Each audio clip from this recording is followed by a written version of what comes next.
is Israel a democracy or is Israel a potential Jewish theocracy?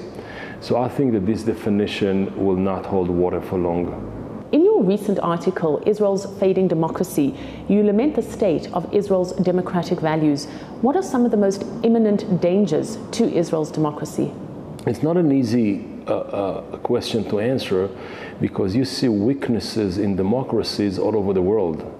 I mean, you see the eroded trust of people in their democratic elected institutions all over the West. So part of what happens to the Western democracies happens to Israel as well. And this is, the performance is not that good. The feeling of the individual that somehow they do not serve me, but they serve the elected, they serve their own purposes or goals or self-fulfillment missions or whatever it is. And it's not there for me. So this part of it, what happens to the entire West, is there. In Israel, I will say you have at least 3 more components. The first one is, we spoke earlier, and this is the inevitable collision between church and state. The second is, if you define Israel as a Jewish democratic state and the Jewish project takes over the democratic project, all of a sudden you realize that we have here an ethnical democracy. Can democracy be partial? Can you have just a splitted concept, or democracy is a kind of a universal, or should be a universal set of values, which is, of course, my fundamental belief.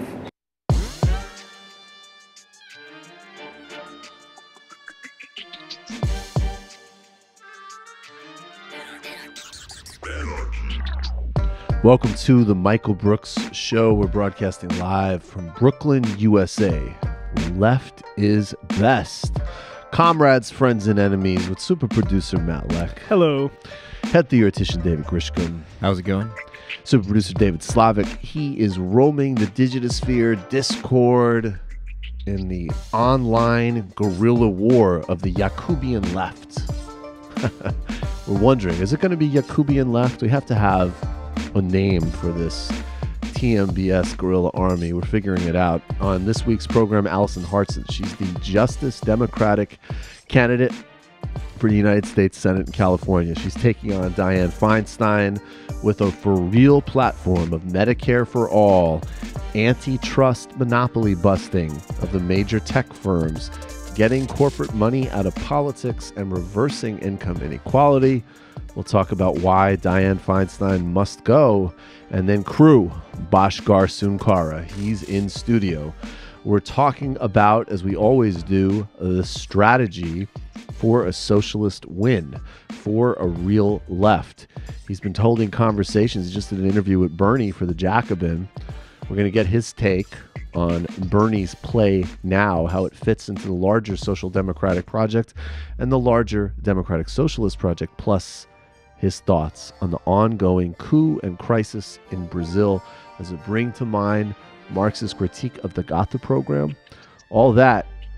And then in the postgame, I'm going to show Bhaskar some brand new Dave Rubin comedy that has been snuck to us by a close friend and associate. So Our deep throat, if you will. All that and much, much more for patrons in the post game. But first, Matt, is there a way you could just turn my sound up just a touch? Just a hair. Let's start with this week's focus, which is that the choice in Israel-Palestine is justice or apartheid. There's no third option on this issue. The two-state solution is dead. It's been dead for quite some time. There were 2 deals that were put on the table at different points. In 2000, there was intensive negotiations with Arafat and Ehud Barak. People blamed Arafat for the collapse of those talks. That's the U.S. and Israeli narrative. The reality is far more complicated. And there were provisions in what Barak offered, including non-continuous space for a Palestinian state, as well as important areas of autonomy and self-control that any modern state would need, that Arafat felt necessary to reject. Ehud Olmert put a slightly more aggressive proposal forward for Abbas a couple of weeks before he left office, and of course also not too far off from when he committed an incredible onslaught and many war crimes in Operation Cast Lead, another Israeli vicious incursion in Gaza. These are regular occurrences. As settlements have continued to grow, and as we have a political dynamic where Hamas governs Gaza in a repressive and unjust manner, it is certainly moderated significantly as a group. It has certainly signaled its willingness to participate in some type of two-state arrangement, and any long-lasting political negotiation and settlement is going to include, as it does every single place else on earth, deals with people with blood on their hands. If this catastrophe is ever solved, there's going to be Israeli leaders that have presided over an apartheid system of mass discrimination, settlement expansion, indiscriminate killing of civilians, racial oppression, and religious persecution, in fact, who will be part of settlements, part of power. F.W. de Klerk served as Nelson Mandela's deputy president in the first democratic South African government after the end of apartheid. Hamas is going to be part of any negotiation and deal. As much as many of us and anybody on the actual left should loathe Hamas for any number of reasons, from their previous commitments of things like actual terrorism in 2002 and 2003, like suicide bombings in Jerusalem, to the fact that they're a pretty right-leaning religious party. But the reality is that we don't get to determine what parties and what forms of resistance the Palestinians choose. Nobody gets to determine that. We can condemn actions. We can condemn actions of everybody, and we should. But we don't get to determine their leadership, period.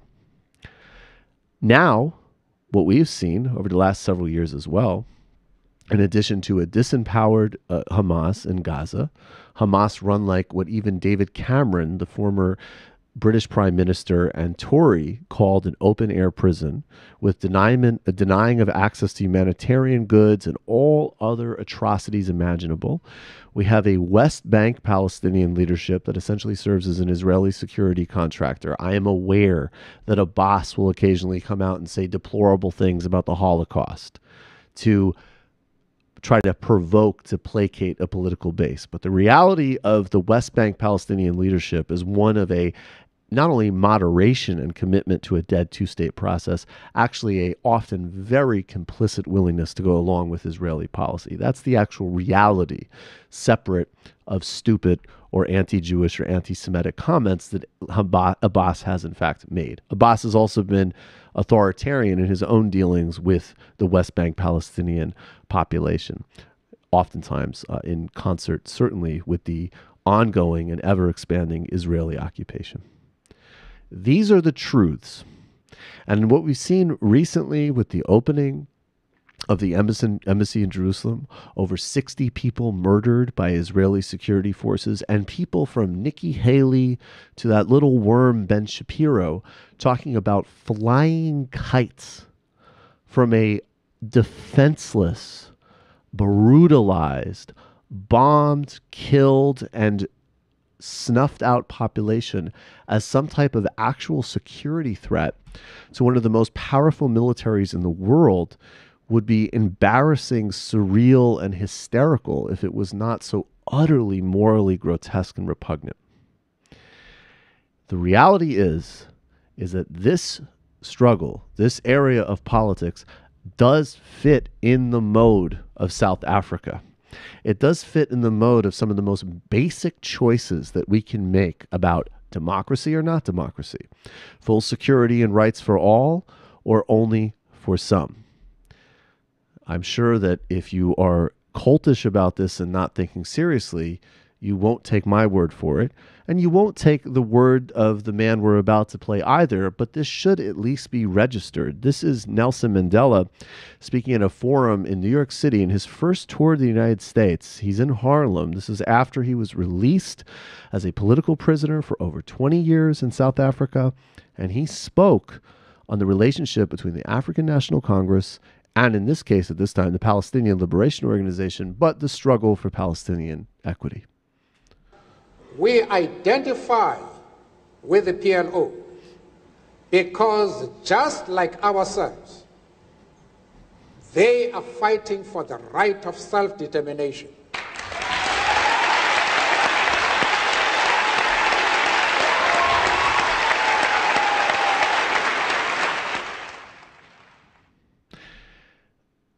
This issue is not complicated. It's not hard to figure out like all the other cliches. The logistics of a solution that ensures the full security, democratic participation, and cultural autonomy of everybody there, that will be hard to implement. And that will require a completely radical reconfiguration of our understanding and what factions and who we support there. And it is obscene and a disgrace that even liberals and so-called centrists in the United States have caped for an emerging fascist Israel and every far-right leader imaginable there that has led to the type of obscene brutality, killing, and abuses that we've seen not only over the last couple of days, but actually over the last several weeks. And of course, going back to 2014, which was the last major aerial bombing campaign by the Israelis of Gaza. How we get to a point where Palestinian, Israeli, Jewish, Muslim, Christian, secular are protected, where rights are observed, where everybody has freedom of movement and everybody's secure in their homes and their lives, that's complicated. But the basic moral diagnosis of this is not. And the basic asymmetry of power here is not. Hamas is nothing compared to a nuclear-powered superpower that occupies and holds under siege all Palestinian land and is backed by the biggest superpower in the world, currently presided over by a Trump administration that clearly has its own aspirations and fantasies and policy intentions of racial apartheid itself. There's no middle ground on the moral calculus. It doesn't mean we excuse anything from Abbas's comments about the Holocaust to Hamas engaging in the targeted killing of civilians. That we condemn categorically, just as we condemn Israeli occupation, siege, and mass indiscriminate killing of civilians categorically. But there's no equivalency here. One side has the power, one side holds the cards, and one side is systemically abusing and oppressing another population. And if you're serious about having any kind of claims to being a member of modern decent society, how most people try to define it in a sort of even very basic liberal and democratic sense, you cannot support this Israeli state. It's justice or apartheid. The lines are clear. Are you with Jared, Ivanka, Trump, Bibi, and the settlers? Or were you with a nonviolent boycott, divestment, and sanctions movement to liberate one of the most oppressed peoples on the planet that your tax dollars are complicit in oppressing and killing every single day? And I'll just attach one other thing.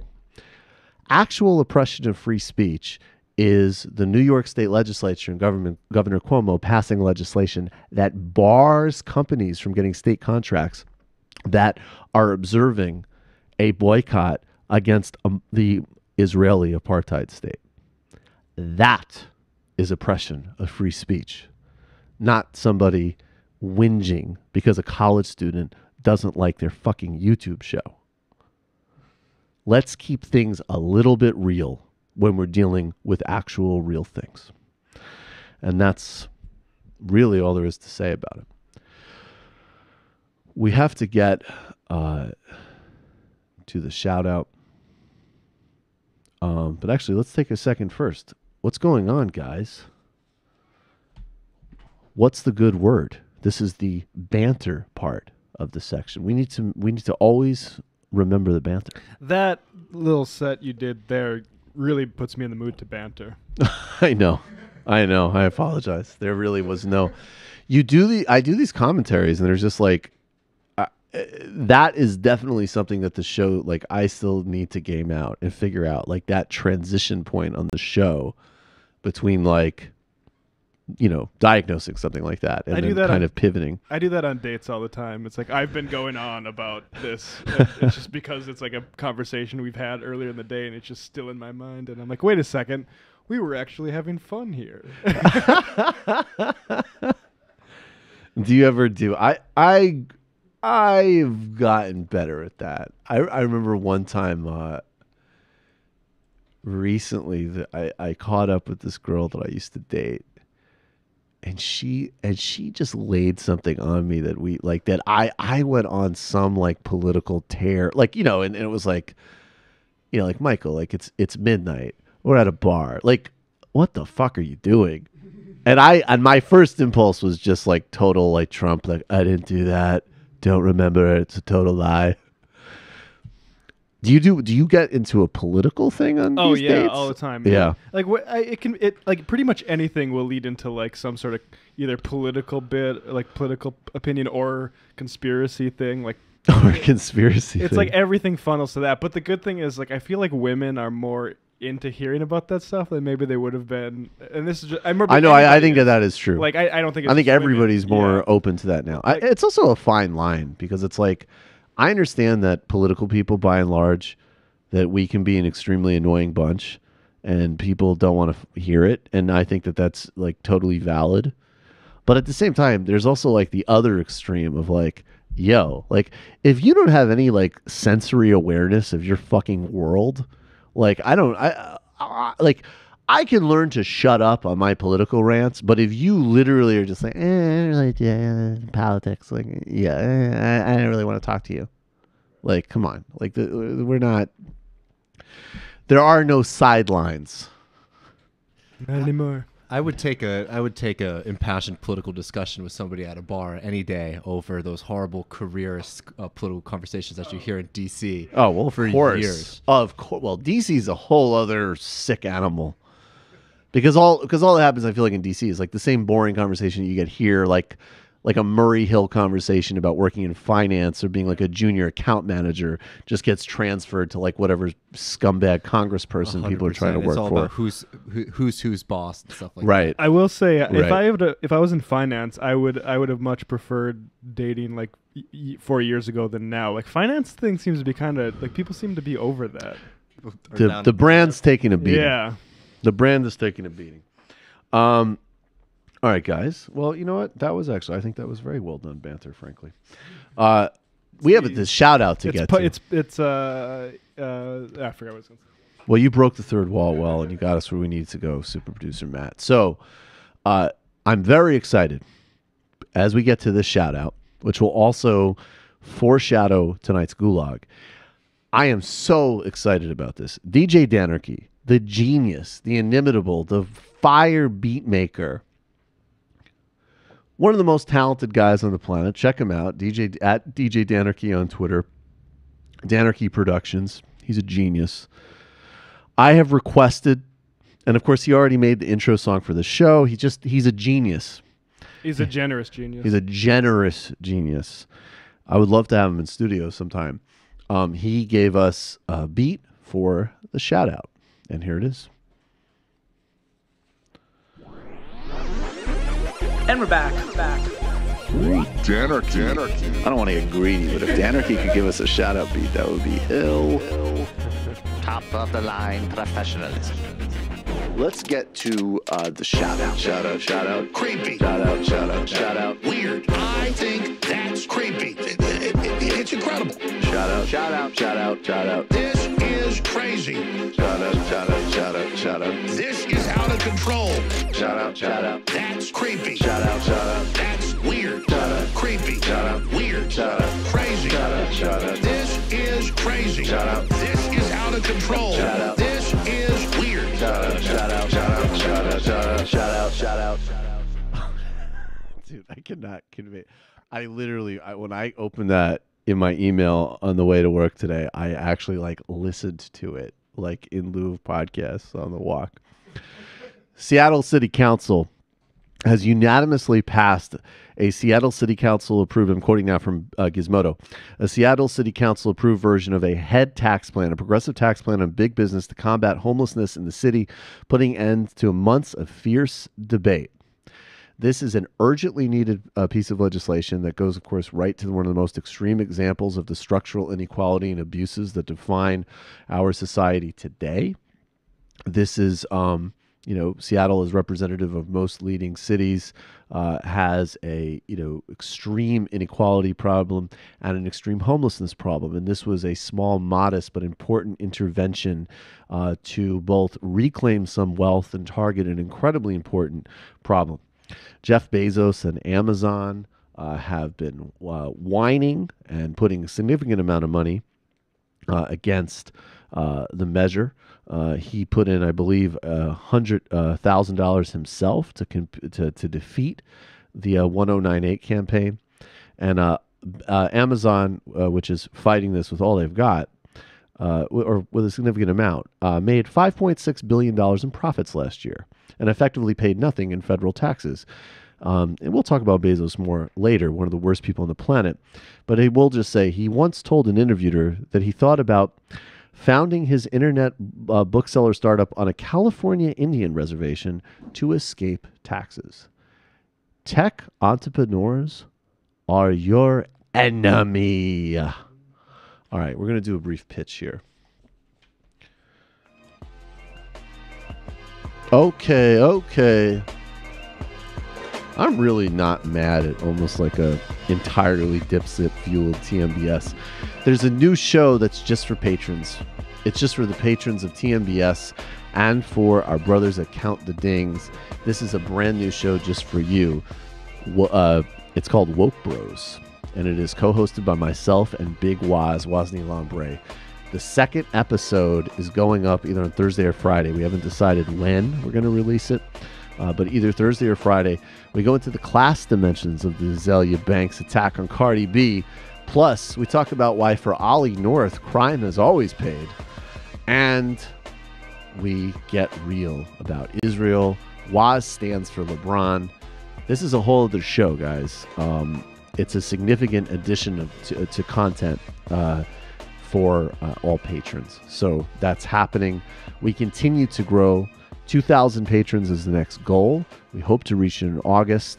And then we have our next animations coming. The next one is very close. It's a Mandela one. And there's any number of offerings that you get, including group conference calls, a powerful Discord community that is community organizing and generating politics. There is an incredible community there, and it's time to join it at patreon.com/TMBS, patreon.com/TMBS. Spread the word. We'll see you there. We'll be right back with Alison Hartson.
Commission, Uncle Paulie, P. Diddy, Caesar Leo, De Janeiro, Charlie Baltimore, Iceberg Slim, The Boat Shady, Frankie Baby. We here. Do you know what beef is? Do you know what beef is? Ask yourself. Do you know what beef is?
Welcome back to the Michael Brooks Show. There was definitely not just any technical difficulties. I can assure you of that. There was none. Joining us now is Alison Hartson. She is the Justice Democratic candidate for the United States Senate in California. She's challenging Diane Feinstein, and she also, I have to say, was just very patient with us while we figured that out. Alison, thank you so much for being here. Happy to be here. Teachers are born or made patient. I'm not sure which one it is. maybe it's both. Yeah. Alison, why are you running against Diane Feinstein? What's your story? What brought you here? I am gonna, you know what? I'm having a hard time hearing you a little bit. I think it's my head. Let me just plug these into my computer and see if this helps. Okay. Can you hear me? I can hear you perfectly. Can you hear me any better? Good. Yeah, I think that is better for me. Okay, so what brought me to challenge Diane Feinstein? Well, most recently, I was the national director of a nonprofit organization a political organization whose sole mission is to end political corruption, get big money out of politics, create a separation of wealth and state, and to essentially do this through getting an amendment to the U.S. Constitution that will overturn Citizens United and related cases.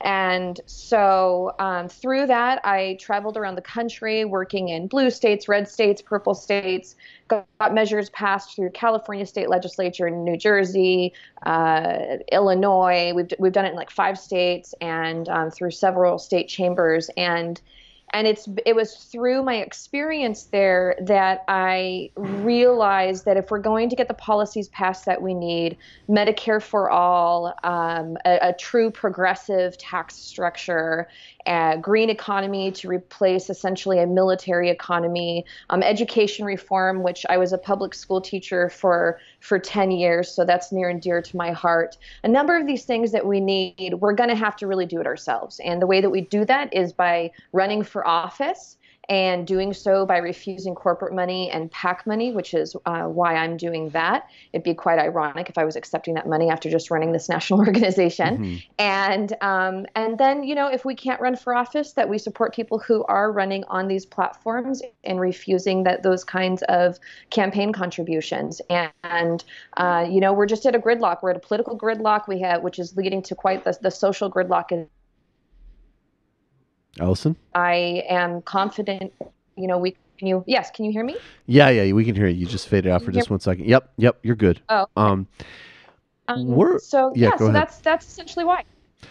We focus a lot on this show, and this show has a pretty specifically, at very least, democratic, sort of social democratic perspective or democratic socialist perspective. We're very, very, very focused on Medicare for all, single-payer universal health care, both because it's, obviously an absolute moral necessity in and of itself for any kind of basic, just, decent American society, but also because there's potentially a big spillover effect in terms of, as an example, people will have a much easier time organizing themselves as laborers and, asserting themselves in the workplace if, employers couldn't lord healthcare benefits over them. And obviously Senator Sanders has a good piece of legislation in the Senate. He's gotten a lot of people, including some very conservative Democrats, to co-sign with him. I'm curious about, first of all, your thoughts on that bill and how you see your race, specifically even in contrast with Diane Feinstein and potentially also Kevin De Leon, in terms of, getting in there and really being at the forefront of the fight for Medicare for all. Yeah, I definitely support Medicare for all. Of course, I support this bill that he has moving forward. And it is one of the most important issues in our communities. And as I'm traveling around the entire state of California, it doesn't matter what city I'm in, it is one of the most important questions that people tend to have about how it's going to work. People who are supportive of it but want to understand, what does that mean for them with their doctor or their hospital that they like, because people like Diane Feinstein are pushing conservative talking points about this being a government takeover and so forth. I think that Bernie Sanders and, people who have really taken the lead on helping to educate people about this it's so incredibly important. That's such a huge aspect of getting this to move forward on the legislative front as well. There has to be social pressure for it, but there has to be political pressure for it as well. So how do we actually get this to move through so that it's not just, the talk of the day, but actually becomes legislation for us? And that is going to pass through both chambers. And, we're already seeing right now if we, and I think it is possible that the Democrats can take the majority, at least in the House, for this coming year and move towards taking the majority this coming year or in 2020. What we're seeing is our pressure is already working. So you have Democratic senators like Gillibrand and Harris and Booker who are now on board for not taking corporate PAC money and supporting Medicare for all. And in order to make sure that that's not just rhetoric and actually they follow through with that, we need to get more of us in there and keep up that momentum, which is why this race in particular is so incredibly important. So, all of those pieces will play quite a political strategic maneuver to get this done by 2021, as long as we are successful in these races. You definitely, obviously, have a very significant focus on money in politics and this, the influence of corporate money, in the process generally.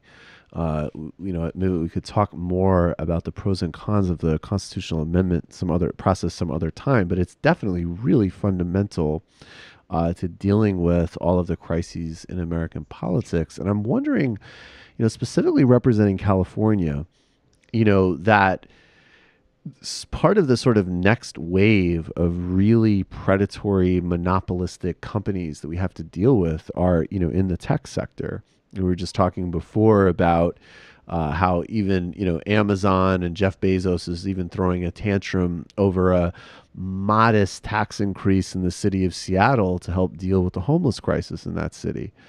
Do you also see your role in the Senate as being somebody who can really, through renewed antitrust enforcement, whatever it may be, really trying to claw back and sort of democratize and create some public accountability in the tech sector? That is critical. I think that one of the most important functions of people who are in government need to understand how important economy is to our social structures and how that affects our everyday lives. And that lack of economic understanding, or the ignorance that comes with so much of the propaganda around, Keynesian economics versus like Friedman economics or whatever. This is the big battle for the last 3 decades minimum. And, we really need people who are going to enforce the Sherman Antitrust Act. I mean, going back to Reagan, of course, when he started to basically destroy this, I think it was around like 81, 82. And have these massive tax cuts, these handouts to corporations, to the executives, to the shareholders. And so now here we are 30-something years later, and you have people like Jeff Bezos, making the same cry, and people, coming to his rescue because they're under this kind of Reaganomic propaganda that we are fighting back against. And I think we're starting to make some ground. Having people in the general, population having conversations about antitrust laws. I don't think people were having those conversations like 5-10 years ago. So that gives me some hope. But yes, we need to do what we are able to do in government as representatives, specifically in DC and Congress, with this Sherman Act in particular, is going to be critical. And, it's not just Amazon and Google, of course. There's these oligopolies in just about every single industry. Retail, banking, healthcare, media. And so it's one of my greatest concerns. It leads to so many of the other issues that we are fighting. And one of my biggest philosophies when it comes to not necessarily being in government, but just life, is if you're going to solve any problems, you have to address the root cause. And this kind of monopoly power that companies have is one of the root causes. But that, draws back even further to our laws and how we regulate those kinds of powers in particular. No doubt about it. I want to touch now on ecology and environmental policy. Obviously, there's a lot of moving pieces to it. So, Paris was important in terms of there were some, at the very least, like on the innovation level, there is actually some market-oriented movement that's sort of happening somewhat autonomously, and there is increases in efficiencies, and there is lowering prices for things like solar. On the other hand, species extinction, mass deforestation, poisoning, and really, destroying oceans. Not to mention, of course, the fact that, we've gone from, administrations that were democratic that were totally compromised by fossil fuel interests and didn't do nearly enough, to now a Trump, a Trump government that is, actively committed to the acceleration of destruction of the sort of global ecosystem. But inside that sort of debate, because I'm like, of course, like what Jerry Brown is doing in California with cap and trade and these other sort of systems, of course, that is better than just handing the world and everyone's future to, by the way, another group of oligarchic companies, the fossil fuel industry. But it also seems to me that there's a way of making green and environmental issues much more justice oriented, much more about democracy, and much more also integrated with the rest of the things you're talking about, which strikes me really as creating a democratic culture out of an oligarchic one. Yeah, that is exciting stuff to be working towards and to think about. So, this is what we call a green economy, really wrapping in our environmental policies to jobs that we can bring to our communities and democratizing those jobs into what I would like to see cooperatives. Yeah. This relates into, saving unions by having workers really control their environment to be able to own or have at least some ownership, if not total ownership, of their own businesses that they will be working in. And you combine that with true competition in the market to beat back these monopolies and to with the scientific and technological innovation that we have, that we what we are capable of in terms of addressing global warming and addressing green transportation and solar energy and wind energy and wave energy, and all of it is so incredibly exciting. We have the capacity, we have the brain power. Are you there? Yep, we're here. We're good. Can you hear me? Yep, we can hear you. Okay, no worries. good. It's all great. Don't worry. There's just a little gap. Keep flowing. So what, we have it all there. So what it's going to come down to is it's not a question of whether we have the capacity. It's a matter of whether we have the political willpower. And we have the political willpower when we have the right people in office who understand that subsidizing that kind of innovation and encouraging really small, medium, large businesses and our entrepreneurs in these areas, that's what's going to really drive this kind of green economy that we need.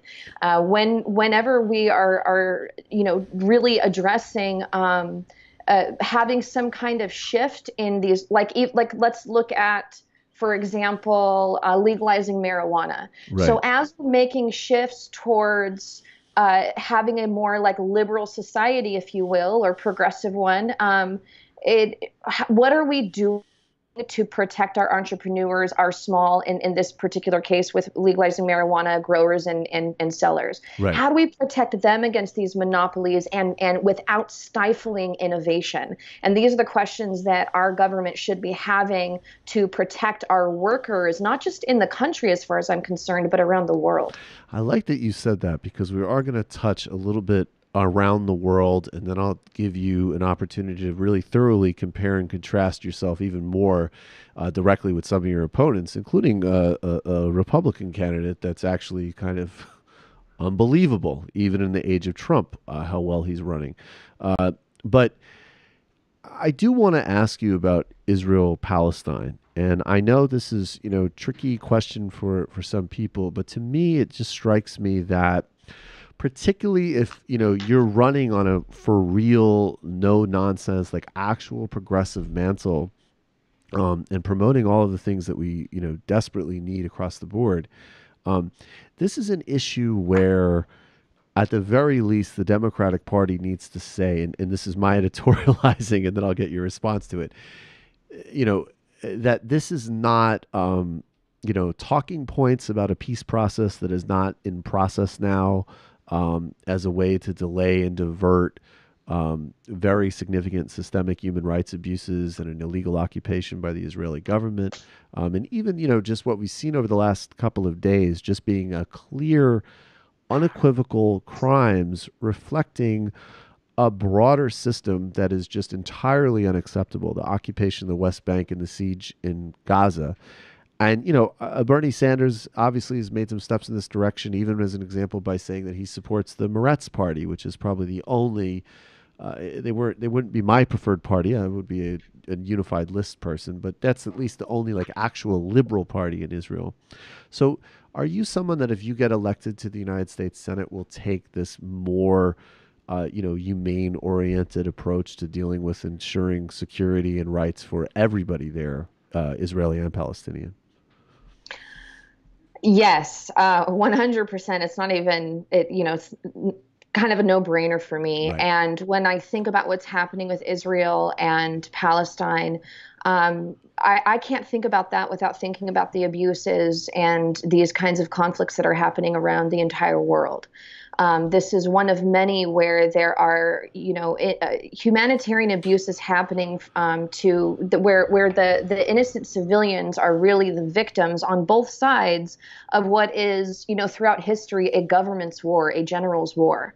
And so when we look at like Israel and Palestine in particular, as you're asking about, what is really driving us to turn a blind eye to what Israel does to the Palestinians, or to even contribute to it in the tunes of billions of dollars in aid and the money that we are directly funding them, and then looking at this comes back to money in politics, right? Like groups like AIPAC that are funding our government. Right. And the arms dealers for sure as well. That's exactly right. So to untangle this web, and it is quite a web we have tangled, we have to unravel it, a piece or several pieces at a time if we're going to do this sooner than later. And we have to really go back to demanding that our government is honest and transparent in the decisions that they're making. You can't be transparent when you have dark money flowing into your coffers for campaigns. And so here we have, as a result of not really understanding who's really making these decisions, who's really benefiting from these decisions, you have our government, our legislators talking out of both sides of their mouth. So you have this resolution that was passed in June of 2017, reflecting the Jerusalem Embassy Act that was passed in, I believe, 1995, saying that our U.S. government supports a move of the U.S. Embassy from Tel Aviv to Jerusalem. But meanwhile, we also expect there to be direct negotiations and talks between the two states in order to create a two-state solution. How do you have both? How do you support one? How do you fund one state over another and then say that two states are equal and should have, equal share and have, some kind of equality in the negotiating process? Right. It's ludicrous on its face. Exactly. As a final, I'll give you some room here with this final question because I want you to elaborate on it. I mean, it's very clear to me from talking to you why you're the candidate. And I spoke to Kevin De Leon, and he's a nice guy, and but this is obviously this is a different game here.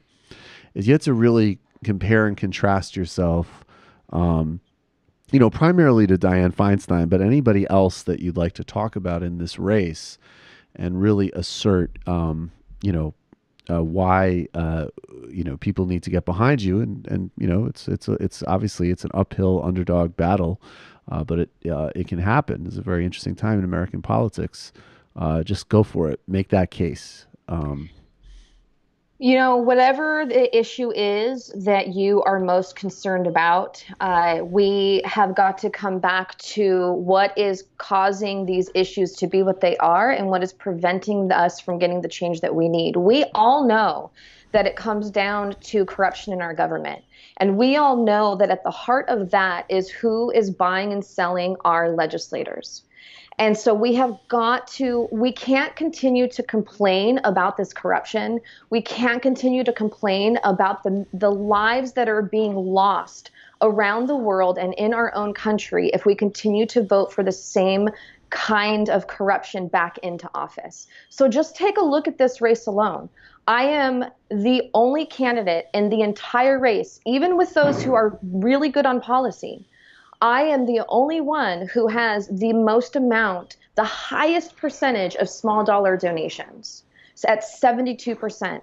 Everybody else is either self-funding their campaign or it is mostly taken by large donors and a portion from PACs, from dark money groups.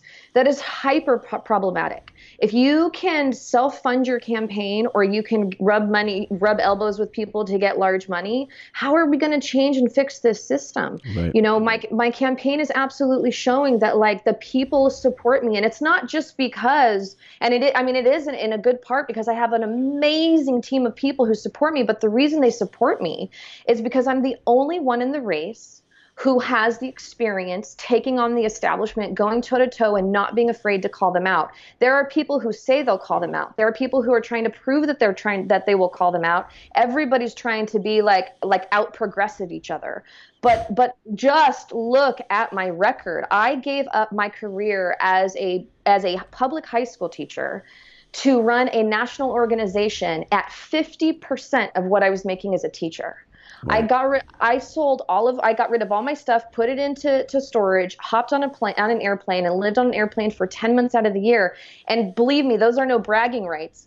Right. But this is, you know, what I tell people is, like, we have to make sacrifices, all of us. And so with like a few weeks left of my campaign, like, go out, help me knock on doors, help make phone calls, whatever we can do. And in my view, and I can show it, because we should ask our candidates to show it and prove it. We should not just take us at our word. I have proven throughout my entire life that I've been willing to make whatever sacrifice it takes that is in the best interest for my communities. And my community is the working class. That is my family. Those are my students. Those are their families. And if we're going to have somebody who, you know, is good on the policies and also has the experience getting legislation passed, because there is a difference between policy and politics. And if you can get somebody who understands both of those and has experience, why wouldn't you put everything behind that person?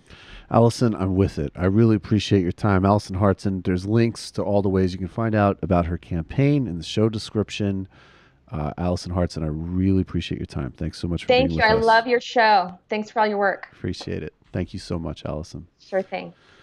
Okay, folks. Yeah, we got to figure out that Skype situation. I will just, well, I need to keep this polite, but I've interviewed Diane Feinstein's two main challengers, and you can probably tell from my body language who I think is, I mean, everyone knows that, and it almost wouldn't even have to be said. Thank you. All right, let's do a quick gulag, and then Bhaskar Sunkara, future Trinidadian Prime Minister, is here. He's crew. I've missed you, buddy. It's been way too long. All right, let's do a quick gulag. Thank you. This isn't Bhaskar singing. This is not Bhaskar singing the Soviet national anthem. It's not. I have that in my iTunes, though. I would listen to it every time I missed Bhaskar too much. I'd just be like, oh, let me listen to Bhaskar singing the Soviet national anthem. Jeff Bezos is another candidate. We've been putting people in the gulag recently where it's like, no, but seriously, we really are going to need to at some point put people like this in a fucking gulag. Just as point of contrast earlier, we gave a shout out to the Seattle City Council for passing a very basic, very modest, but very necessary and very ethical and very obvious ordinance to tax a little bit of the excess wealth in a, Seattle, a city typified this type of extreme inequality of essentially symbolic capitalism that we have in all Seattle and Seattle-like places, to redistribute a little bit to deal with people who are struggling, some of the most extreme ways you can struggle in this country or anywhere, homeless people. And Jeff Bezos whined and bitched about it. He even put a personal money against this legislation. Now, it might be partially not just because he has his own very extreme and very selfish politics and runs an incredibly predatory and dangerous company which needs to be broken up or nationalized as soon as possible. It's also probably because any story that highlights the systemic mistreatment of other human beings because of base profit motives is not going to reflect well on a guy who would much prefer to be, sitting down and waxing poetic about Star Trek and supply chains for Wired. And I'm just going to read a couple of headlines here. This is just anecdotes. Amazon warehouse in, this is I believe in the UK. Amazon warehouse staff pee into bottles as they are afraid of time wasting. Efficiency. Staff pee in bottles because the losses are hundreds of yards, this is UK, because the loos are hundreds of yards away and they're going to get into trouble for taking too long away from the job. That was from a report in The Sun. This is on the, this is moving from internal company abuse to external, to outwardly facing abuse. Amazon's new checkout-free grocery store doesn't take food stamps. That's nice. So the warehouse workers who he's literally working to death and not allowing, essentially through self-imposed regimes of discipline and terror, to even use the bathroom, if they wanted to decompress from working at an Amazon labor camp and go get some healthy food at Whole Foods, they would discover that the food stamps, which they're actually probably still likely to be relying on because of how little they paid, are not good at their boss's store. And Jeff Bezos, of course, has responded to rampant reports about his workplace abuses. And basically, he has just responded with a lot of pablum about innovation, and even mused that really the only place that he could seriously think to put his money, even after all of these stories, now almost like a daily occurrence in social media, is to explore space.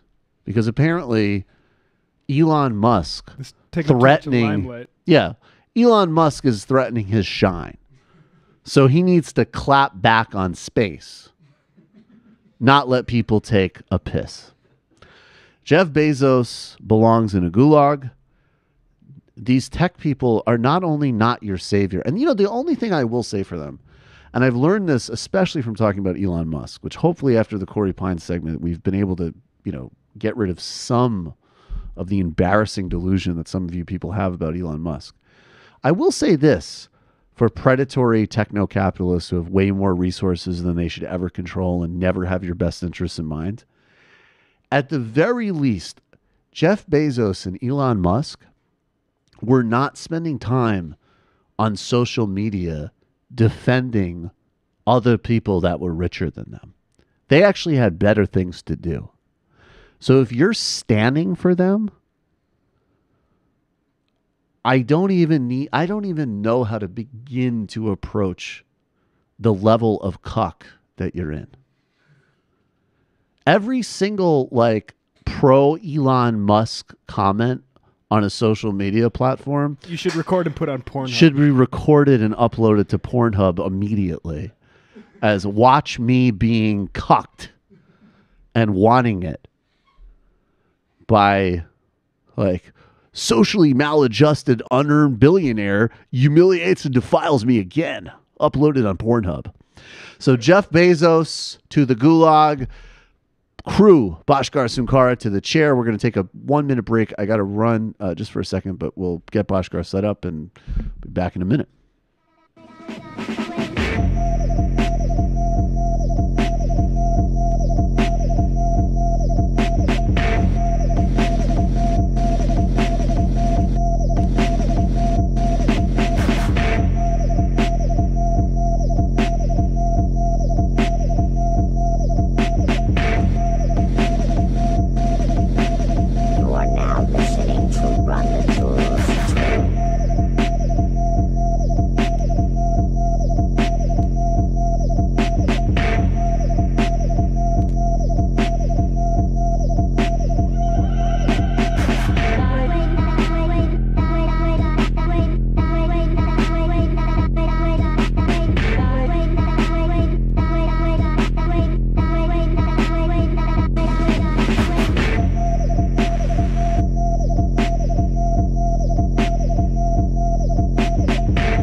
back. Michael Brooks Show. I'm Michael Brooks. Joining us now is Crew. He's the founder, the publisher, the editor of Jacobin and many other things.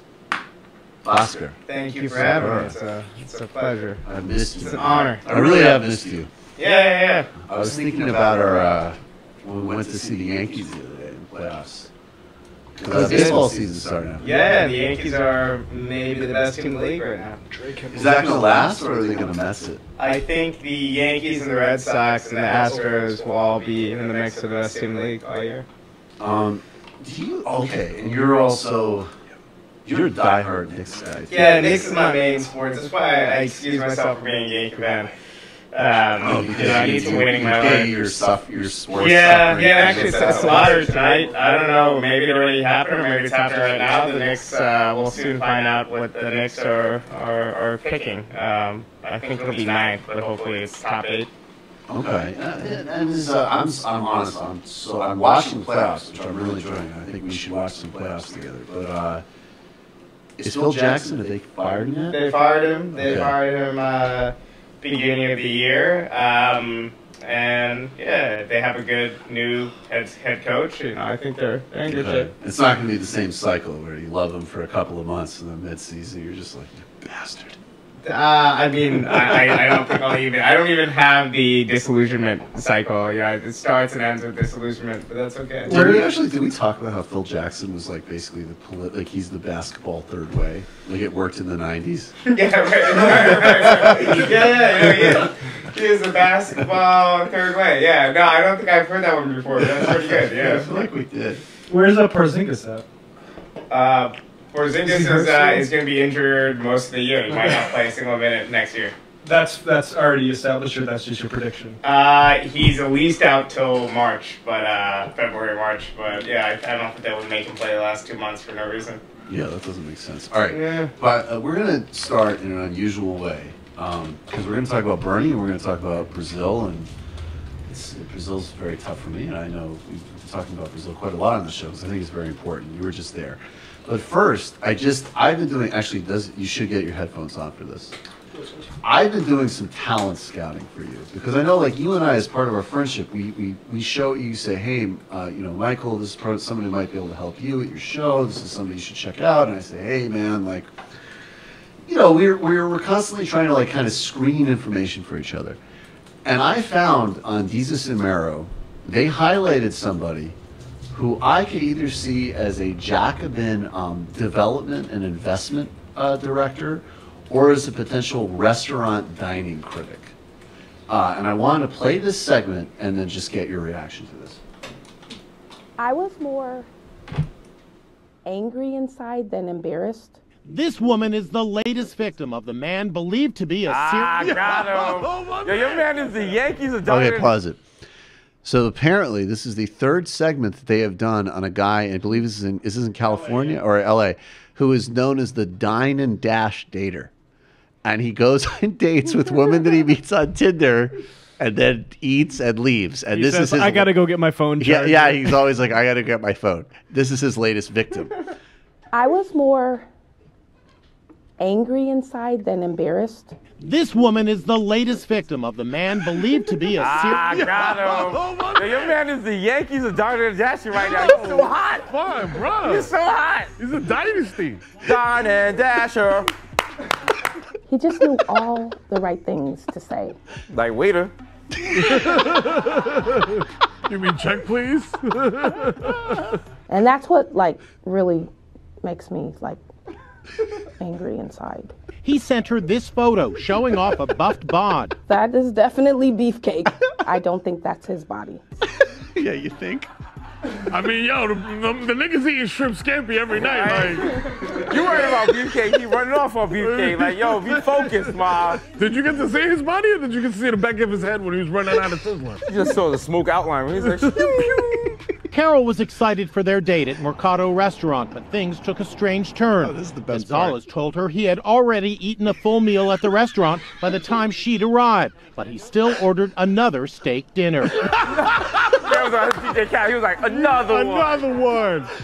Yo! Your man didn't even dine and dash. He just moved over from a table like, yo, not with her. He kind of like patted his stomach and he said, I know it's probably surprising, but you'll be surprised. I could eat like 2 meals. And then get the fuck up out of here. Wanted her Discover card, like, yo. All right, what is your Marxist? First of all, are you interested in him as talent? And do you have a Marxist read of that? I think it's a triumph of feminism, actually. We're just breaking down all the accepted, gender notions of, the role that men need to play, opening doors, paying for dinner, staying for the duration of the dinner. Running out after you stuffed your face off somebody else's visa. Yeah, I think it's surprising this is happening in America as opposed to a more advanced country like Denmark or Sweden. Well, I guess you wouldn't need to do it because you don't have the same basic economic pressures in Denmark or Sweden. So I don't know. Like, I think ham sandwiches are like $40 in Oslo, man. That's taxes. That is crazy. I come back a Gary Johnson fan. Restaurant critic for Jacobin? Maybe her. It seems like she's the one who's spending more time in the restaurants. I don't know. I think he's kind of. You gotta get close to the microphone. Yeah, no, I think he's someone who clearly is going to write about this in a Medium post in about 2 months, and it's going to start some controversy on Twitter. I think it would be great if Diane Dasher turns into like a hashtag resistance person. Like first he goes from like, or maybe it's like his identity as a Diane Dasher should be respected. Like he could build like a whole like, don't disrespect my like life choice of dining and dashing. You could like build a whole brand on it. Yeah, or we could just say that why are we as a society expecting this man is gonna pay? I agree. Why are we as a society expecting this man is gonna pay? All right, well, let's start with your trips abroad. So I've been covering. I mean, I know we actually talked about this a little bit. I know you've seen some of it. We've been covering Brazil a lot on this show. And last week I had on Glenn Greenwald to talk about basically the sort of the legal dimensions, the political dimensions, the assassination of Marielle Franco, which is also obviously a really important story in Brazil. I'm also really concerned about, and obviously Brazil, there's a different political reality in the UK or the United States, but I think some of the conversations that we've had about even a sort of like modest reform agenda that could actually create some sort of meaningful material changes, the viability of that in sort of, present capital relationships, basically. I think like Lula is so disturbing to me on so many levels, partially because he really was like the ultimate kind of like, he created a win-win, basically. Like, he actually did lift a fair amount of people out of poverty, and he also didn't touch any of the sort of fundamental, structures there. Anyways, what's your read on what's happening in Brazil and Lula and what we have to take out of it now? Yeah, well, I think Lulaism was kind of the most successful variant of third-way social democracy. It was kind of a grow-give, like you said, we're going to support capitalist development. We're going to benefit from this commodity boom. Right. But then we're going to take a lot of the windfall and then actually give it to ordinary people through direct cash transfers, to actually funding social services, expanding university education or whatnot. And also and a universal health care program, another really brilliant thing they did, that they connected public R&D with their national health insurance. So you actually had like this virtuous circle of like public investment with the provision of healthcare. Maybe one way to look at it is that the poor were a lot better off because of Lula, and they knew it. Right. The rich were doing fine under Lula and the PT government. It was the middle class, the traditional middle class that was feeling, not as many of the benefits from the PT governments, but also who felt kind of resentment and kind of some anxiety at the rise of their they're typically the people that they saw as socially inferior. Well, that's where the racism and things like that come in Brazil. Yeah. I mean, I think their racism's a little bit different than ours. It's not quite as straightforward. The darker you are, the more screwed you are. Kind of racism, but it's definitely a society in which the poor masses are often associated and coded in a racialized way. But just in the same way that social democracy worked in the post-war era, and governments were willing to, businesses were willing to deal with social democratic movements, up until a point, I think we kind of saw the breaking point of what happened in Latin America, where, business interests that were willing to deal with Correa, were willing to deal with Lula, when they felt like they had no alternative, now felt that, that was okay, but there's something even better and less dangerous for us. Right. And I think they're all just pursuing that option. So you were there. You were actually scheduled to interview him, right? Yeah, I actually flew down, and the day I was supposed to interview him, he got arrested, and everyone knew that was coming, that he was most likely going to go to jail, but it was a bit of a surprise that he, one, had to go right away, and then also his appeal kind of process was railroaded. Right. I mean, that's to me like where, I mean, like your analysis of it is absolutely correct, but that's all what's sort of, I don't know, it's not surprising, but it is striking that they're using like the type. I mean, let's open the field, right? Like, I'm not a defender of Morales or Maduro, okay? Like, I think we can be, realistic about the failings, particularly in Venezuela, but obviously also the tremendous amount of U.S. interference there and support for right-wing factions. They're still holding on. And then these guys, not only are they learning that they can't hold on despite following a moderate approach, but in Lula and Dilma's case, like, I think it is very fair. I mean, it is a form, they call it lawfare. Like, it is a soft coup, essentially. Yeah, it's a parliamentary coup. It's the same thing that worked in Honduras, right. And obviously basically destroyed Honduras. It was a U.S.-backed parliamentary coup that Hillary Clinton was... In 2009. 2009, Hillary Clinton mentioned very proudly her role and recognized in the new government. I think that... and a similar type of moderate center-left, Zelaya, was not by any stretch radical. He was actually a wealthy rancher, but he was implementing some modest but significant reforms. Yeah, he was a populist. Right. And I think in this case there was...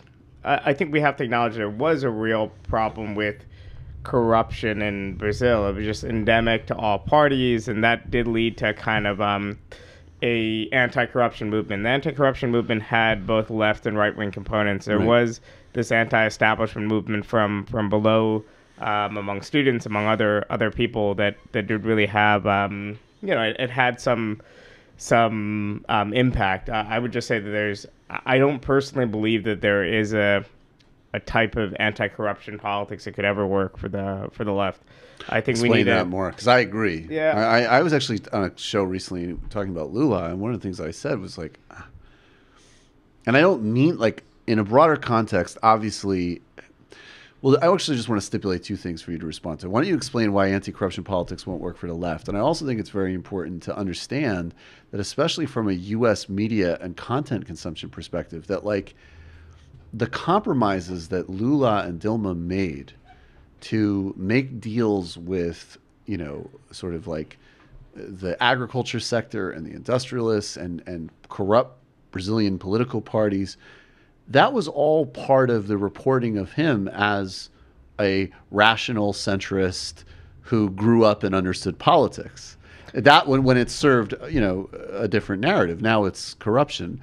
And two, I was thinking, especially like in a Brazilian context, like I don't care if they were corrupt. Like that is not the center of my concern in politics at all. The delivery of real resources to people is. Yeah, I mean, I think that we can support a politics that's about clean government, that's about people having the accountability of government officials and so on and so on. But that has to be within a wider umbrella. It can't just be a narrow particular issue of of corruption, because Right. that just fuels a libertarian idea that the state is taking up and gobbling up the money that would be rationally, used elsewhere, and it's gobbling up resources and whatever else, which obviously isn't the case in these societies. In many cases, well, Lula particularly is one of the least personally corrupt Brazilian politicians, ever. Often, I think there was quite a bit of corruption as a mechanism to fund the party and initiatives, Right. and But that goes back to the structure. Right, exactly. And this is one thing that you could say about the Pete government. They never went after the media conglomerates. They never pushed for the kind of structural and institutional reform that might have defanged their opposition, a bit. So what, if we think about what, I mean, would that have been the move? Like, if we start thinking more in those terms, like you had a great piece, I forget which one it was, but you made the point that, like, from an ethical, but also more importantly in some respects from a strategic perspective, like, single payer is the first step. Then we need to start talking about nationalizing the pharmaceutical industry. Like, again, not just because it's an ethical necessity, which I would tend to agree with, but actually literally we have to break up, like, that stasis where capital's allowing you to do delivery is never going to be a permanent situation. Yeah. I mean, I think that that there is a certain way in which so Rosa Luxemburg, the Polish revolutionary from the early 20th century, who actually led the revolution in Germany in 1918. She 1919 January 1919. She watch it because Grisham knows I know, that shit. Right? She used to compare the struggles of reformism to the plight of Sisyphus. Sisyphus in Greek mythology would roll up a boulder up a hill, and then as soon as the boulder reached the top of the hill, it would just slide down, and he'd be condemned to do it all over again. And I think there's a certain way in which, unless you structurally kind of build wedges and structurally just prevent things from sliding down, like, all our accumulated progress within capitalism is only made in a certain condition where capitalists are actually willing to, or make kind of the bargain that says it's actually better for us to give in to your demands than to deal with, like, the strikes and all this other chaos in the streets. Right. But fundamentally, the whole system, any capitalist society, is dependent on private sector growth. So it isn't just capitulation or people not holding their nerve or whatnot. We need businesses to be profitable in order to have something to redistribute. Right. And I think that's going to be the dilemma of managing capitalism as anti-capitalist or as socialist or even as, social democrats, what the Pete was trying to do. Now, obviously, the primary reality in Brazil is that there's this Lula is in prison. Marielle Franco was assassinated. Bolsonaro, is that his name? Who is quite literally a fascist. Lula still beats him in the polls, but if Lula isn't allowed out, he's the front runner. I think he still would get beat in the second round, I think. But you think Lula would get beat? No. Bolsonaro, Bolsonaro, yeah. To like a more like the Cardozo party candidate, or Ciro Gomez, or whoever, someone of the more sort of neoliberal. Yeah, Gomez is more like a center left guy. It's hard to explain what he is. He's a mix of like De Gaulle, maybe he's a figure like Zelaya. I don't know. Okay. Well, obviously that would be better than Bolsonaro. But is there a sense that the left? Obviously, first and foremost, it's under siege, but is there, because it did seem, and partially this is just, obviously self-interest and him sort of rallying to protect himself, but also, it's no secret that I'm very sympathetic to Lula, but you could see, like, he and Dilma in this process, certainly rhetorically, had started moving much more significantly back sort of home towards a more sort of leftist stance. And do you think that was partially also just, though, like a strategic recognition of these people that, like, if we're going to actually do so, like, that arrangement is out of the window? Well, I think they're just back in opposition. They know the only thing that they have that their opponents don't have is a mass base. I saw Pete rallies when I was in Brazil that, had, just almost spontaneous gatherings of workers. You know, a small rally would be called at 6. People would come off work. Yeah. You know, and not workers in the sense of, you know, people that would go to a DSA rally or something in the U.S., which is most like teachers and nurses. You know, that would be the working class base if there was one at all. But, you know, people, construction workers, and like, you know, other blue collar workers, they still have the allegiance of these people. The rhetoric is still fiery. There's still lots of red flags, whatever else. I wouldn't even say, I think that being in opposition, they know that what makes them different than any other parties is the fact they have this mass support. But, you know, there's a real danger that the right, especially a more populist right, could capitalize on the environment, which is, things are breaking. It's unstable. There's an economic crisis, and also there's a terrible security situation. Right. Sao Paulo. I was in Sao Paulo. Is you know, better, but Rio has a tremendous amount of murders every year. Right. You know, Brazilians are you know, have legitimate fear about you know, going outside and wondering whether they're going to be the victim of a violent crime, to the extent, you know, obviously a lot of this kind of security politics in the United States is largely manufactured. There, it's more of a reality. More of an actual, right. Like it's a different, And I think it's actually important to understand even historically in the United States, again, you know, just because you understand the context of something doesn't mean you're justifying something. And we as the left make that case all the time. We want to understand the conditions behind terrorism, and we rightly say that we're not justifying or apologizing for Al-Qaeda or any form of terrorism or ISIS. And conversely, I have to say on the left, like when you have a conversation that includes, like, of course, a lot of law and order and crime politics in the United States were racial backlash and racism. There's no doubt about it. And there also was certain times in the United States where there was a lot of crime. Yeah, and a lot so of I think that, like, and in Brazil, like, you're right. I mean, it isn't just made up at all. One of the strongest bases for a kind of tough on crime, tough sentencing policies in the U.S. was, of course, from black working class people who were subjected to more crime and wanted to live in, you know, peace and security in their neighborhoods. You know, when I read a profile of Jerry Brown, and when he, you know, had this very interesting political trajectory where he was like the sort of kind of, you know, hippie centrist boy governor of California in his 30s, and then kind of had a sojourn and ran a populist campaign for president against Bill Clinton. He had some bad ideas there, but he was pretty strong on things like single payer and so on. And then became basically like a Pacifica talk show host where he like interviewed Noam Chomsky and stuff. And then he became mayor of Oakland, and everybody thought, like, you know, here, like, this guy's going to be, you know, like the peace mayor. Now, I still would have some very strong critiques of a lot of things he did as mayor of Oakland. But one of the things he did say, which was, you know, he said, like, you know, he's self-justifying, but he's like, look, you know, all of this sort of like crime prevention stuff I'm doing, like, the white liberals in the nice neighborhoods hate it.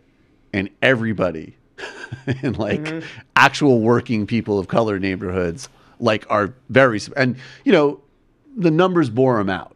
You know, he crushed it. I mean, and I guess our argument has to be that, you know, it doesn't mean it's right, but it's like you have to be serious about the actual conditions. You can't just have a story about it. Yeah, I think our argument has to be that, you know, there is a reason why the U.S. has massive amounts of crime, at times crime that like rivals, you know, countries in the global South, and it's worse in many places.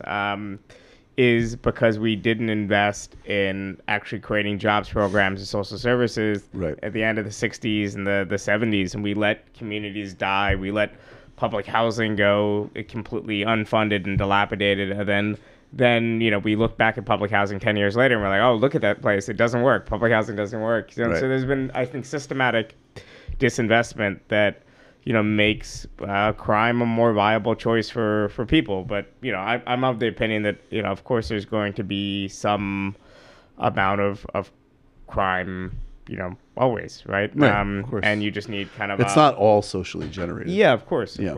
And you just need a type of politics that tries to, you know, create. I mean, the Soviets used to think of it, the Soviet jurisprudence. One of the ways of thinking about it was that, you know, it's not that society is punishing someone so much. This is early, you know, pre-Stalin Soviet jurisprudence. So much as society is on both sides of this thing. Society is both the criminal and the victim of the crime. Right. So we have to approach it from that standpoint of not trying to necessarily punish or hurt one person, but trying to fix what's wrong, rehabilitate someone, and right kind of an injustice that goes kind of both ways. Absolutely. Can I get another beer, guys? So, thanks. Do you need another one? Yeah, sure. I'll You got take another- anything not an another couple. IPA? Something light? Did you have a light thing for Bhaskar? We got PC pills. Yeah. Oh, I'll take a PC pills because I like that it says PC because we're the PC police who are fighting against free speech and waging the war against the open exchange of ideas every day. Thank you. I like how Matt not only didn't open it, but he actually did even a little shake before I open it. Like, here you go, man. All right. This segment is brought to you by... This segment is brought to you by PC Pill. Actually, you know what? I should be more capitalist about this. We should start actually covering these on screen until we get like an official alcohol sponsor. Who would be a good beer sponsor? That's actually something legit to think about. I would actually do that if it was the right. We get alcohol. free beer from Brooklyn and 6 Point sometimes for our events in Brooklyn. And in Chicago, when we do events here, sometimes Revolution Brewery, somewhat ironically, gives us lots of free beer. That's like both totally ironic and ridiculous and completely appropriate. Yeah, it doesn't taste ironic. No, it's good beer. 100% profits. It's a good beer, no doubt. All right, well, before we go to the post game, let's get to Bernie a little bit. You've also actually been talking to Bernie, and the thing that I basically feel like, I have different critiques. Like I feel like within specialization, like I think Bill Fletcher Jr., who I've had on this show several times, has some incredibly intelligent critiques about, how at times Bernie talks about and understands race that I think are totally valid. I think obviously there's a radical critique of Bernie that's valid, but I mean, I guess if we're being real, I just think it's like, okay, sure. I wish that our politics were radically and utterly different myself. But at the end of the day, I feel like you and I are reading him pretty similarly, which is like, he's doing a pretty good job. And he's kind of the only thing on the map right now, in a national sense. Yeah, no, I think Bernie's basically perfect. No, I mean, like, you're fucking right. I don't have criticism of him on race or other questions. Yeah, I think suck it. He's a good guy. Yeah, I'm a good guy. That's right. Take me to Carnival Trinidad, motherfucker. The difference between Bernie and Corbyn. The difference between Bernie and Corbyn is that Bernie has a steak for dinner every night. I'm a Hindu. I'm not really for that, but he has a steak every night for dinner. Steak every night? Corbyn's a vegetarian. No, Corbyn, there was a thing with his ex-wife that came out. Do you hear about this? No. Well, she was like, but I like it. Hold on one second. Is my board up? I want to see what we could see. Say, wait, Corbyn and his ex-wife. Okay, now I'm ready to hear it. All right, she had some criticism of him that was like, yeah, Jeremy, he didn't fuck, he didn't do anything. he just sat around eating cold beans. Wait, why is she so messy? Why is she putting it out like that? I don't even know if this is true necessarily. I believe it. This is from 2015 when he sat around the house eating cold beans. He didn't fuck. And then in 2015, I'm like, oh my God, it's over. It's over for the Labour left. We've been done in. The Labour Party survived, the Iraq War, survived Scotland, almost leaving to form their own shitty country. It survived a lot, but this is it. That's another thing definitely that's good that everybody on the left should be learning from. Like, you look like Lula, it's like, all right, like it's like the guy in Silicon Valley. It's like, yeah, this guy fucks. Yeah, like this guy, this is not a problem. Okay, like I love that we were doing the bit in The Office with the Amy Goodman interview where it's like he's got that awesome gravel, like she's just like, President Lula, you are the president of Brazil. I'm Amy Goodman. President Lula, are you upset? You will go to jail possibly. And how will you resist? And he's like, oh, no, how, Amy? Not like I'm being like, Amy, I will make love to you. I will take you to my beach chateau, which was technically not given to me by Petrobras. This is a false claim. And you're just like, exactly. This is what the left should be. This is not cold bean shit. Yep. Yeah. And Bernie's like eating steak, like tweeting with Cardi B. We'll have a fucking medium rare steak. Talk about FDR with Cardi B. That's what I'm going to do. Yeah, go fuck yourself. Yep.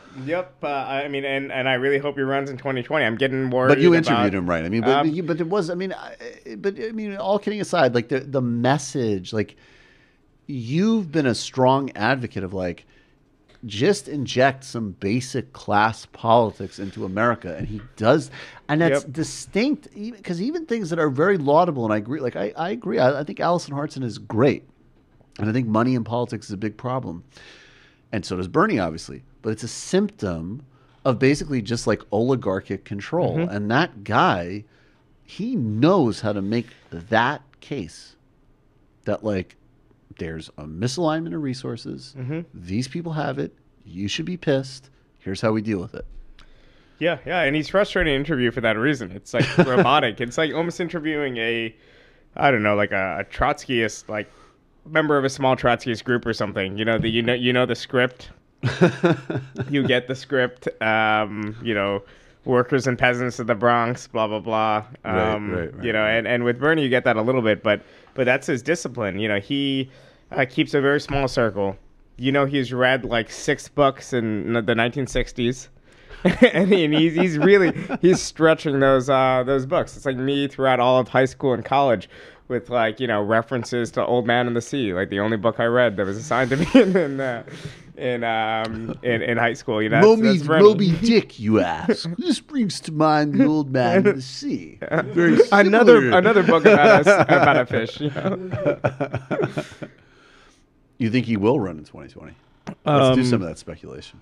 I was about 80% confident. Now I'm down to 55 to 60. Why? I'm worried that Warren might run. I might want to run. I think Bernie might defer, or at least not think that he could be viable with Warren in the race. To her? He has so much more popularity and power than her right now. So there's an interesting thing. I agree. Though there's been a lot of polling out that shows that she's more favorable than him in certain races. I'm skeptical of that polling. I'm skeptical. Also, I mean, she still has a not running effect right now. Yeah. I think that's true. Her negatives are. I hate to say it because it is just like an all kind of fucked up thing. But the Pocahontas thing will actually stick. Pocahontas. And it is kind of funny. Do you really trust Pocahontas to bring everybody health care? If she lied about her heritage to teach at Harvard, she's not going to take on the billionaires and the millionaires. I'm Bernie. How awesome would that be? Bernie would never say that. No, he would not. But that would absolutely destroy her. No, he would not. But Bernie, in his last book, actually wrote that a decisive part of his decision to run in 2015 was the fact that Warren did not run. I know things have changed since then, and now Bernie is the number one kind of like left of center progressive leader. I think there's a huge difference between Warren's progressivism. Don't get me wrong, I would vote for her. I like Elizabeth Warren, but they are not at all. Like he is. But Bernie's a class struggle guy. Yeah, he's got a really much deeper. And also the other thing that he's doing. And again, the thing with Bernie, you can actually entertain the possibility in his case that he's moving in certain areas because it's like the right thing to do, but.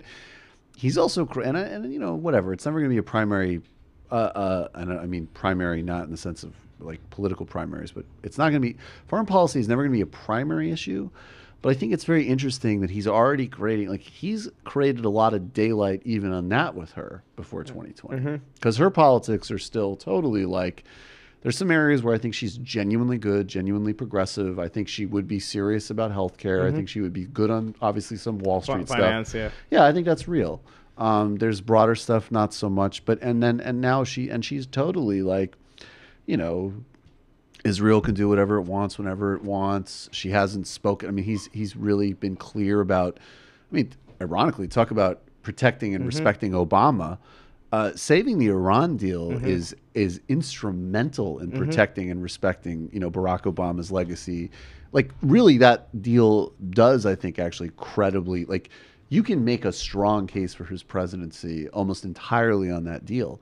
And Bernie's one of the only ones who are doing it. And certain other And opening Cuba. Oh, I agree. I mean, I will mount my Barack defenses, but I'm just saying that like Bernie's actually doing it. I mean, I think he's creating a lot of new daylight there. Yeah, I mean, I think Obama's legacy is looking better and better day by day, in the same sense that, like, I don't know, like Augustus's like legacy looked good, like after like the sack of Rome or something, you know. But you know, if he was stronger in national defense, that shit wouldn't have happened, you know. Wouldn't have happened, and this doesn't even need to be said. All right, folks, we're gonna go to the post game, where our Deep Throat, and our Deep Throat is very well sourced, has given us some raw vintage Dave Rubin stand-up material for Bhaskar and I to review. It's going to be, well, obviously it's not going to be funny at all, but what we do with it will be funny. We have our new segment, which I know Bhaskar is very excited about, which is Blind Item Alex Jones, where we watch an Alex Jones clip. We don't know what's in it. We don't know who he's talking to or what's going on. We just watch it and take it in because he's the finest broadcaster of our generation. Then we have some other sound. We're going to get to the calls. We're going to get to the Discord questions. And we've got some other points to hit. Our Patreon obviously continues to grow. It's time to do it today, if you can. Patreon.com/TMBS. The next animation, which will be, and there will be Mandela for you in the post-game, Bhaskar. The next animation is going to be a right-wing Mandela animation that is on the move. And, you know, now there's two Woke Bros, brand new show just for TMBS and Count the Dings patrons with Big Waz and myself. This Sunday, Milton Alamati and I, an illicit history of Tanzanian socialism, which I'm very excited about. And we've got ones in the works on Afghanistan, Pakistan, the illicit history of the financial crisis. And we're also going to do one on Iran, Contra, as well as some actually that Bhaskar and I have in the works. So thanks, everybody. Patreon.com/TMBS. Thank you, super producer Matt Leck. Thank you, head theoretician David Grisham. Thank you, super producer David Slavic. Crew, the great Bhaskar Sunkara. So good having you, man. We'll see you in a few minutes. Guys, no IMs tonight. We're just taking everything now through Discord. So if you haven't yet, get on the Discord or obviously call us. See you in a few minutes on the postgame.